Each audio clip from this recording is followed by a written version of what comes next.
এই মুহূর্তে আমরা দাঁড়িয়ে রয়েছি মিলের মোড় বাজার। আর কেন দাঁড়িয়ে রয়েছি, বেশ কয়েক মিনিটের মধ্যে এখানে আসতে চলেছে বাংলার ভাইজান নামে যে পরিচিত পীরজাদা নওশাদ সিদ্দিকী। এখানে মেগা রক্তদান শিবিরের মধ্য দিয়ে কিন্তু রায়পুর অঞ্চল কমিটির মধ্যে কিন্তু রক্তদান শিবির করছে। কিছুক্ষণের মধ্যে আসবে নওশাদ সিদ্দিকী। আমাদের সঙ্গে রয়েছে পাথর প্রতিমা অবজারভার আইএসএফ গাফর ভাই। গাফর ভাই, এই যে আপনাদের কর্মসূচি দফায় দফা আপনারা চলছে, অনেক সময় কর্মসূচি করতে গিয়ে বাধা হয়, আজকের দিনে অনেকটা বাধা হয়েছে নাকি রাস্তায়?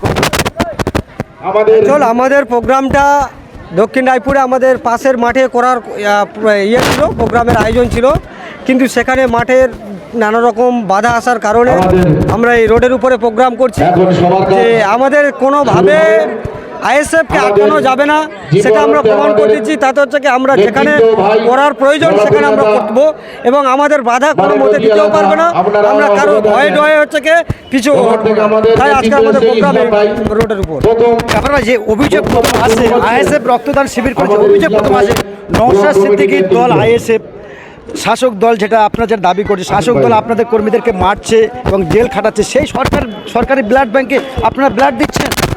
আমরা একটাই জিনিস জানি, ইন্ডিয়ান সেকুলার ফ্রন্ট শুধু রাজ ক্ষমতা পাওয়ার জন্য হচ্ছে কি দল করেনি। ইন্ডিয়ান সেকুলার ফ্রন্ট সাধারণ মানুষের স্বার্থে, সাধারণ মানুষের অধিকার আদায় করার লক্ষ্যমাত্র নিয়ে ইন্ডিয়ান সেকুলার ফ্রন্ট তৈরি হয়েছে। তাই আমরা চারিদিকে রক্তদান শিবির করছি মানুষের জীবন বাঁচানোর জন্য। ইন্ডিয়ান সেকুলার ফ্রন্ট শাসক দল নয়, ব্লাড ব্যাংক একটা চলে সাধারণ মানুষের একটা জীবন বাঁচানোর, আমরা সেই কাজেই লিপ্ত। অনেকে যেটা অভিযোগ করছে গাফর সাহেব, অনেকে অভিযোগ করছে নওশাদ সিদ্দিকীর দল বা আইএসএফ আপনারা ব্লাড বিক্রি করে দিচ্ছেন বেসরকারির হাতে।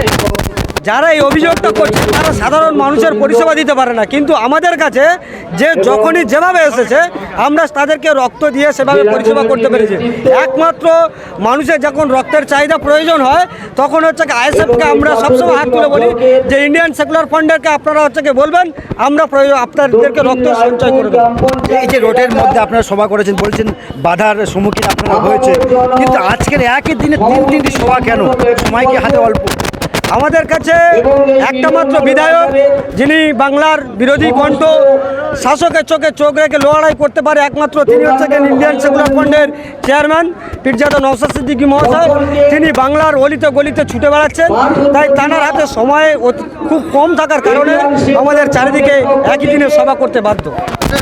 শেষ প্রশ্ন, আপনারা হুমায়ুন কবিরের প্রসঙ্গ আসছে, হুমায়ুন কবিরের সঙ্গে আপনারা কি জোটে আসছেন? আমাদের এটা হচ্ছে কি কেন্দ্র কমিটির আলোচনা, সেখানে এই বিষয়ে আমরা কিছু বলবো না। আমাদের কেন্দ্রীয় নেতৃত্ব যেটা আলোচনার মাধ্যমে কথা বলবে আমাদের সঙ্গে, তবে আমাদের সঙ্গে এরকমই আলোচনা নেই, তবে আলোচনা হলে আমাদের কেন্দ্রীয় নেতৃত্ব অবশ্যই জানাবে, তখনই আমরা বলবো। অসংখ্য ধন্যবাদ। এই মুহূর্তে আমাদের সঙ্গে ছিলেন আইএসএফের অবজারভার দক্ষিণ 24 পরগনা পাথর প্রতিমা বিধানসভার অবজারভার। এই মুহূর্তে কিন্তু সামনে আর কয়েক মিনিট পরে কিন্তু এখানে আইএসএফের যিনি বিধায়ক রয়েছে নওশাদ সিদ্দিকী সাহেব, তিনি কিন্তু এখানে উপস্থিত হবেন। আর এখানে নওশাদ সিদ্দিকী কিন্তু উপস্থিত হবে। এখানে কিন্তু মানুষের একটা ঢল নেমে পড়েছে। অনেকে বলছে নওশাদ সিদ্দিকী দাদা, এই যে আব্বাস সিদ্দিকী নওশাদ সিদ্দিকী সাহেবের রক্তদান শিবির, অনেকে বলছে রক্ত বিক্রি করে দিচ্ছেন আপনারা। না না, রক্ত বিক্রি করে ভারতের সংবিধানে তো রক্ত বিক্রি করা তো আইনত অপরাধ। আইনত যদি অপরাধ হয় আমাদের ভাইজানের নামে সেইটা ক্লেম করা হোক না। আমরা বলছি মাঠে তো অনেক জায়গা ছিল, এখানে কেন? মাঠে জায়গা আমাদের দিচ্ছে না, যে বিরোধী দল আমাদের পক্ষ, তারা যারা জায়গা দিচ্ছে তাদেরকে শাসানো হচ্ছে, তারা আমাদের কিভাবে জায়গা পাবো? তাই আজকে রোডের মাঝখানে আমাদের করতে বাধ্য। বিরোধী দল আমাদের দিচ্ছে না। এর মধ্যে যে অভিযোগ, মারাত্মক অভিযোগ, কিন্তু শাসক দল রক্তদান অর্থাৎ নওশাদ সিদ্দিকীর সরকারি ব্লাড ব্যাংকে রক্ত দিচ্ছে, কিন্তু সেই সরকারি ব্লাড রক্ত দেওয়ার কারণে শাসক দল থেকে মোটামুটি চাপ সৃষ্টি করছে এবং রক্ত তারা কিন্তু বিক্রি করছে।